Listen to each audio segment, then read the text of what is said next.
Hi, good afternoon, everyone. Thank you so much for having me. I hope you are having a great day. My name is Chloe, and I look after global business marketing for all of Facebook brands, including Instagram, WhatsApp messaging, and of course, Facebook across all of APAC. Before we talk about Convergence and what we're seeing in the marketplace, I thought it might be worthwhile just to share with you my Facebook journey. My Facebook journey started as a personal one, probably not unlike many of you.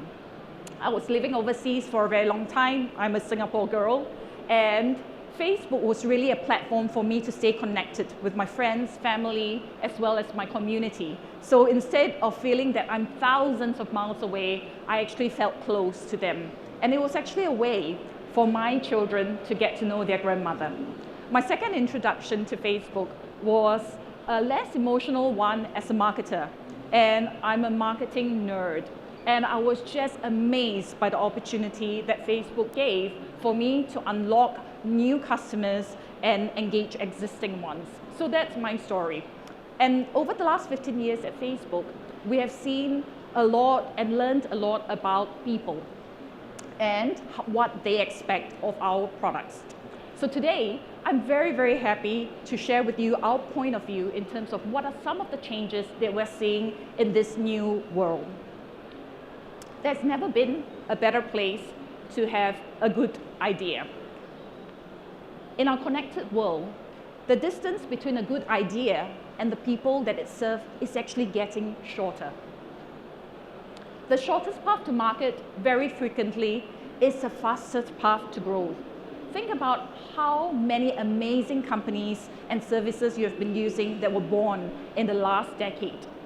A good idea is likely to be found on the shelf as well as on your phone. As good ideas come to market, the global marketplace is evolving incredibly quickly. And small brands and big business now have a level playing field. They can inspire and challenge each other like never before. Do you know that heavyweight brands used to be on the S&P 500 for 33 years? Right now, the estimate is 14 years. That's right, less than half the time. So the change of pace is staggering. And when good ideas come on board and is embraced by people, it is not just served by people, but it has to be shaped by people, and we need, as businesses and brands, to continue to iterate. So, as Facebook, we are also experiencing some of these changes in this new connected world. What is really interesting is that the products that are demanded of us and what defines the company were actually defined by our customers. I know people thought that we've had an amazing and very simple journey, but we have had some tough times as well. I don't know whether you remember this, but when Facebook first started, we actually lived on desktops. And about 8 years ago, we found that people were actually moving into mobile, and we saw that disruption. And we made a very difficult decision and moved into mobile. And in fact, we had to rewrite all our products, and it saved our business. During this time, we also saw that the form of expression changed from words to images to videos, and now we are still amazed by how quickly people are adapting to stories. So, what does this mean for businesses as ideas come and land so quickly? What separates the good ideas that work and the ones that are forgotten? What should a business do? At Facebook, we, like you, operate and live and thrive in this new connected world. And we believe that businesses should embrace and build for 4 key changes that are shifting and shaping our new marketplace reality. These shifts are driving changes in people, businesses, and technology. And we call it the 4C. And you probably see the first C here, which is curation. In a connected world, we have infinite choice. And customers have total control in terms of how they want to read, interact, buy, and consume. And we actually expect things to be tailored to our taste. The second C is that of conversation. We express ourselves directly, immediately, and expressively. And this new age of conversation, all businesses have the opportunity to feel like small personal businesses. The next C is actually commerce. Right now, never before have we had so much information before we consume products and services. And people are empowered to choose how they want to buy products and services. And the last C is actually that of the community. People now have the power to organize and build around things that interest them and that they are passionate about. And more importantly, they demand brands that they identify with to inhibit and to participate in these communities. So embracing these 4 C's is actually essential as the marketplace starts to shift. And for us at Facebook, how do we look at this? It's very simple. This is actually the foundation in terms of how we shape our products. This is how we actually build for people first. So I thought it might be worthwhile just to give you some examples in terms of how we are approaching each of the C's. Why don't we start with curation first? In terms of curation, we live in a world where there is infinite choice at the moment, and there is unprecedented curation. Everybody expects personalization at the moment. And thanks to curation, people are having a great personalized experience. If you think about it, curation is what makes the digital experience so great. It's what we see that guarantees relevant information and prevents us from being overwhelmed with lots of information that is irrelevant for us. Think about your own journey.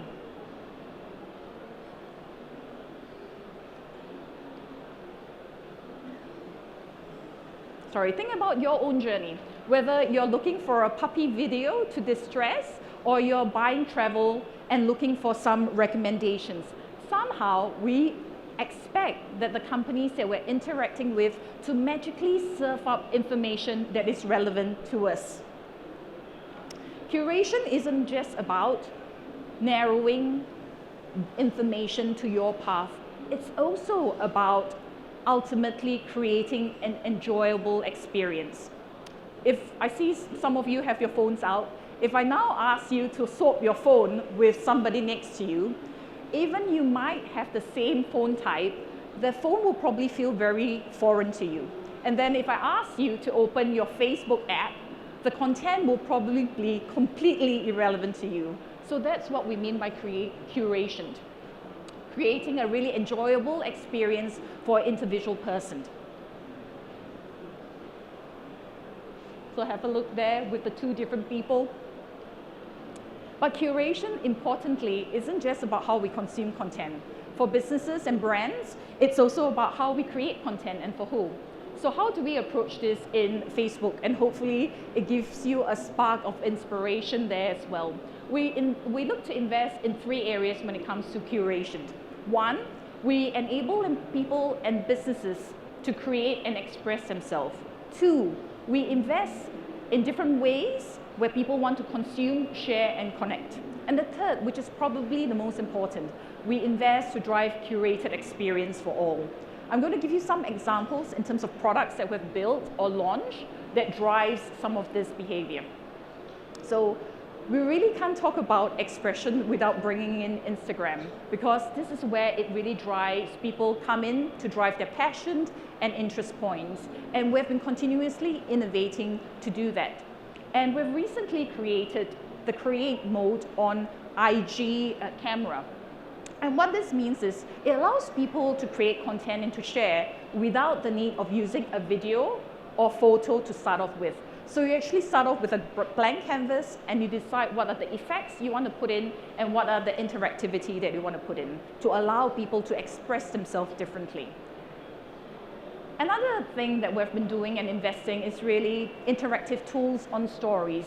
We are creating different types of interactive tools like quiz polls so that people can maximize their creative when it comes to communications. The second area that I said we were investing on curation is really just ensuring that we are in the ways where people want to consume, share, and connect. And I wanted to bring up Facebook Watch. Has anyone been on Facebook Watch? Well, then you have to, because there are 400 million people who have done that. So in terms of Facebook Watch, we've recently launched something called Watch Parties. So people can tap into their interests and share the viewing experience with like-minded people. Over 400 million people are on Watch right now. 75 million of those visit us on a daily basis. And why? Because there's relevant content and then they can actually surface out the videos. Most of them are actually watching videos for more than 20 minutes on that platform. So it's really interesting to think about how curation can help engaging and connecting with your customers. Another example here where you go for where the customers are found, it's really on Instagram again. About 20% of the time spent on Instagram is actually on the Explore button. So this is actually curation at its best. Surface curated content, and when people are interested in it, they click and scroll onto it. The last area of investment, which is really the holy grail, is driving curated experiences for all. And just now, I talk about the growth of stories, and that's really pushing the boundaries and at the forefront of it. About 500 million people, so 500 million people actually use stories every day. So people create stories and share with their immediate network. And Facebook algorithm basically look at what is most relevant to everybody based on stories that are shared by your friends, your family, and brands you love, and then surface that up. This is why it is so exciting. Sorry, there's something happening here. Let me go back to that. So there are about 500 million people on stories on the platform every day. So I know just with a short introduction on curation, I've introduced so many products on our platforms. And it seems like we're introducing products on a very dizzying pace. And I know because I speak to advertisers and partners and they're going, I can't keep up with the products that you are delivering. And there's a very good reason behind it. The reason is because we are building for people first. And in the age of curation, the expectations is really high. People expect you to be where they are. They expect a customized experience, which is why we are continuously launching new products. I think for brands and businesses, marketers, one of the key things to think about is what does this mean for you? Does curation means toying with the new, trying interactivity? But I think the wonderful thing is that the space for curation is very rich right now with the amount of platforms and technology that we have. So that's the first pillar, curation. Let's move on to conversations. Who here has WhatsApp or Messenger or used that? Oh, great. I actually expected more people. With conversation, messaging actually really matters to the business. With more messaging tools right now, what is happening is it is changing our expectations of communication. Messaging is about expression and immediacy. People expect to communicate directly, expressively, and immediately. And if you think about it, messaging actually started one-to-one on a very personal level. But right now, it is big business. Because we use the same tool for business communication as we do for personal communication. 53% of people who message businesses are more likely to shop with that business. And over the last 3 years, we've seen the volume of messages between business and people increase dramatically. It went from 2 billion per month to 10 billion per month. 95% of customers value responsiveness online, and over 78% view having live assistance as really important. So what does this mean when you have to build ideas to thrive in an environment that is deeply connected by technology? And this is really about meeting people where they are. Create a personal, direct, service-oriented experience through different type of messaging platform. And on our side, we have actually started to see the shift across all our platforms. The areas where online communications are growing the fastest are one-on-one communications, ephemeral stories, as well as small groups. And there could be many, many reasons why people want to do that. But I think one of the key reasons is that people do want communication that is personal, that is private. Today, over 100 billion messages are sent across our platforms. And I think for businesses, as people and customers are embracing messaging, it's worthwhile to think about how you incorporate this in your overall business, sales, and marketing strategy. And I think a lot of people have already started to do that. From curation to conversation, let's move to where the rubber hits the road, commerce. And technology has actually changed the face of commerce and the commerce experience. In terms of the commerce experience, if you think about the path to inspiration when you're thinking about what to purchase to when purchases actually happens, it has now been twiddled to, in many scenarios, just a couple of clicks.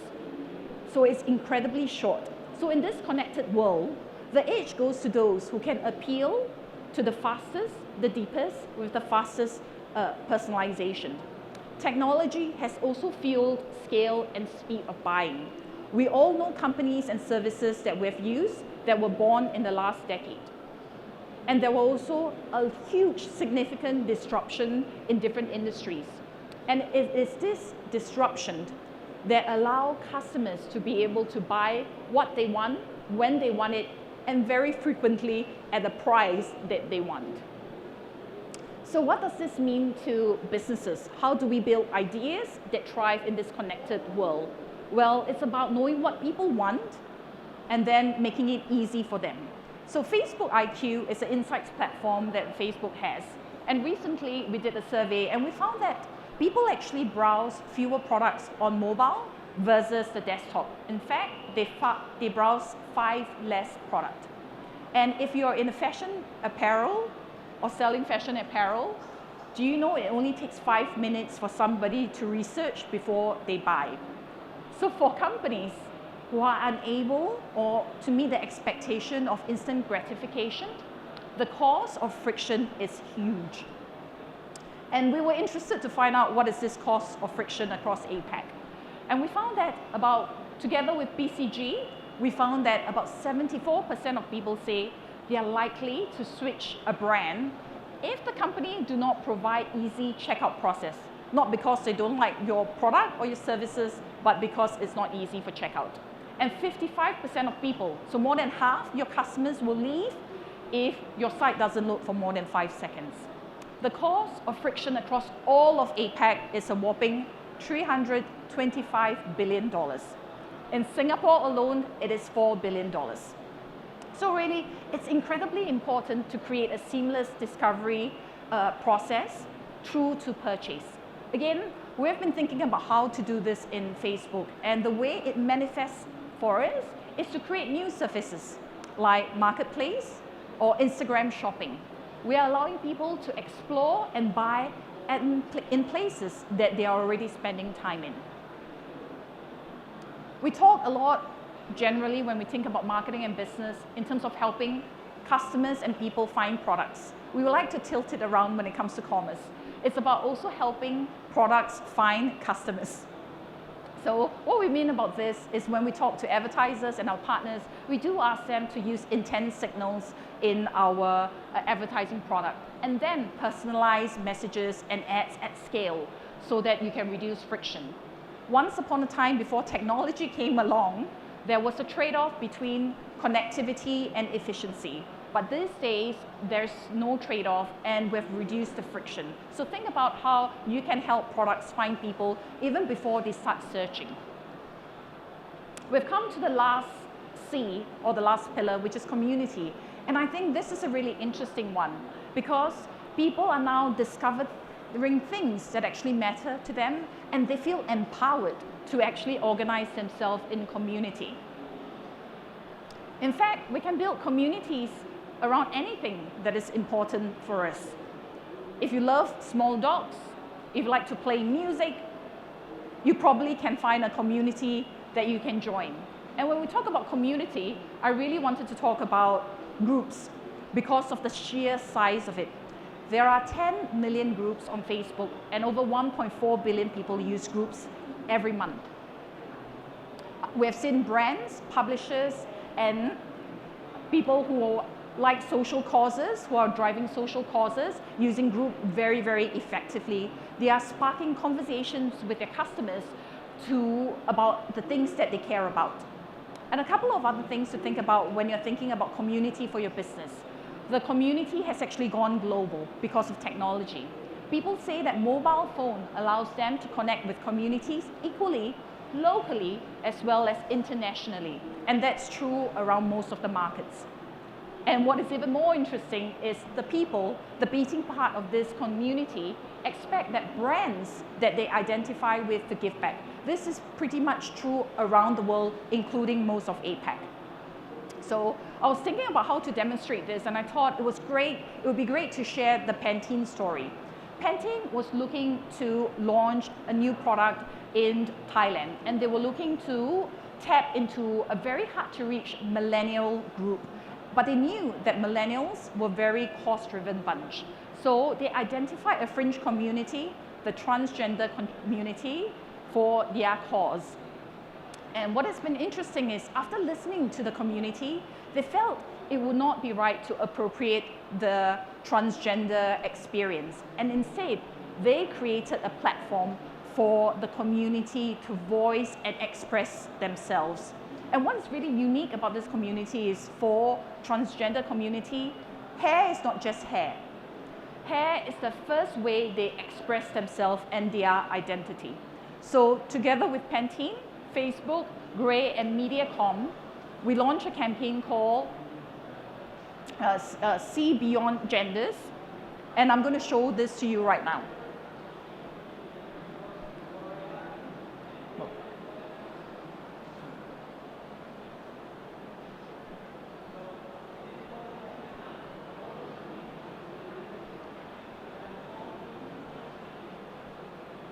So the See Beauty Not Gender campaign had participation from the transgender community, from influencers, activists, as well as actors. And it was just imploring the world to see beyond the gender and look at what is beautiful amongst people as human beings. So the results were astounding. We were able to reach 12 million people in a country with only 17 million millennials. And what was even more amazing was the social commentary.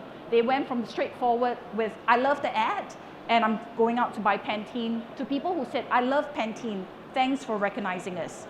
I know I've just talked about a story about a brand that launched a product, but this is also a story about how Pantene identified a community, listened to them, and then worked with them. And more importantly, it's about Pantene championing a marginalized community, giving them a voice, and during that process, winning hearts, voice, and wallets along the way. So hopefully, we have inspired you to think about some community ideas. I know I need to wrap up right now, so I'm going to leave you with some guiding principles. Remember to curate by meeting people where they are and in the ways they share and consume. This is a new age of conversation, and business is becoming more personal. Meet people's expectations and create a frictionless journey, and then live your values when connecting with communities. This is a great way for your brand to show up in terms of what you stand for. And lastly, we do believe that technology and online advertising can be a force for good for people, businesses, and economies if we work together. Let's bring the world closer together. And there's never been a better time to turn good ideas into great opportunities. We're really looking forward to partner with all of you. And thank you so much. I hope you enjoy the rest of your day here. Thank you very much, Chloe. Thank you very much. Thank you.